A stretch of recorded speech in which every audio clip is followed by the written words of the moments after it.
ইনা তোমার রাবারটা একটু দেখাও ইনা, রাবারটা টান দিয়ে দেখাও।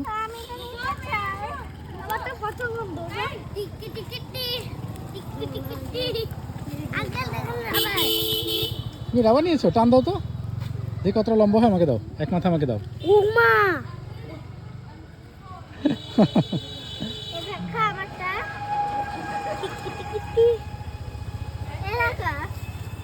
হ্যাঁ, এই রাবার বাগানে সবাই সেলফি তুলতে আসে, মানে ছবি তোলার জন্য আসে, এই জন্যই এই রাস্তাটার নাম হয়ে গেছে সেলফি রোড। সবাই এখানে ছবি তুলে, দেখতে পাচ্ছেন ব্রাইডাল ফটোশুট হচ্ছে, বিয়ের গাড়ি। এই সবাই আসো।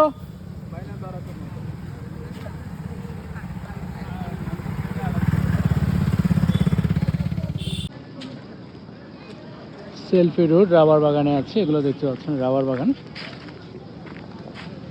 এই গাছগুলো হচ্ছে রাবার গাছ, এই গাছ থেকে এইভাবে কেটে রাবার সংগ্রহ করা হয়।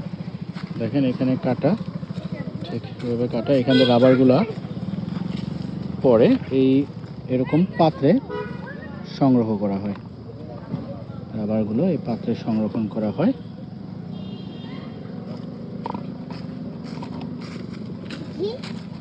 হলো রাবার গাছ, অসংখ্য গাছ এখানে দেখা যাচ্ছে। হ্যাঁ, রাবার এগুলো হয়, দেখো প্রত্যেকটা গাছে এগুলো আছে। হ্যাঁ, এইটাই তো রাবার, রাবার না, রাবার নিচ্ছে, এই যে এটা রাবার।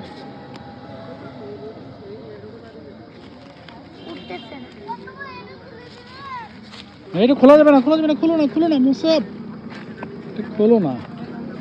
এইটাতে রাবারের পরিমাণ বেশি দেখা যাচ্ছে, অলরেডি এখানে রাবার লেগে আছে, দেখা যাচ্ছে রাবার। দেখো যে এটাই রাবার, ধরো তায়াত, বাড়িটা ধরো।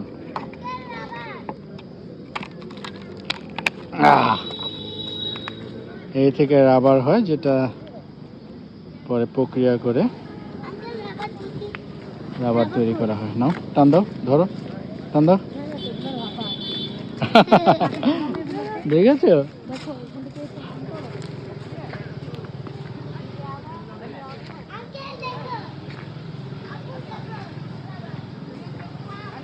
প্রকৃতি কি কত বিচিত্র, চিন্তা করা যায় যে একটা গাছ থেকে কত মূল্যবান জিনিস তৈরি হচ্ছে।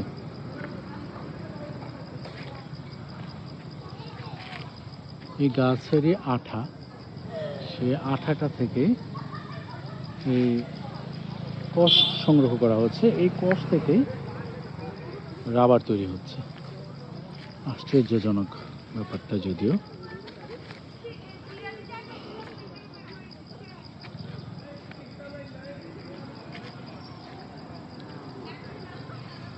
এটা হচ্ছে চট্টগ্রামের ফটিকছড়ি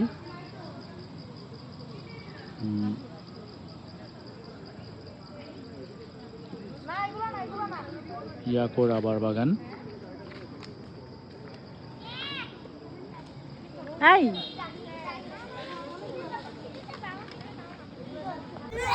এটা হচ্ছে রাবার ফল, রাবার গাছ থেকে পড়েছে, দেখেন ফলটা।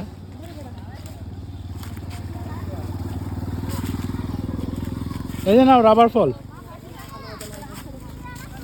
তো বন্ধুরা, এর আগে আপনারা কখনো রাবার গাছ বা রাবার সংরক্ষণ প্রক্রিয়া দেখেছেন কিনা কমেন্ট করে জানাবেন, এবং প্রথম থেকে থাকলে অবশ্যই লাইক দিতে ভুলবেন না। আমাদের চ্যানেলটাকে সাবস্ক্রাইব করুন, যারা ফেসবুক থেকে দেখছেন তারা লাইক করুন, এবং পরবর্তী ভিডিওর জন্য অপেক্ষা করুন।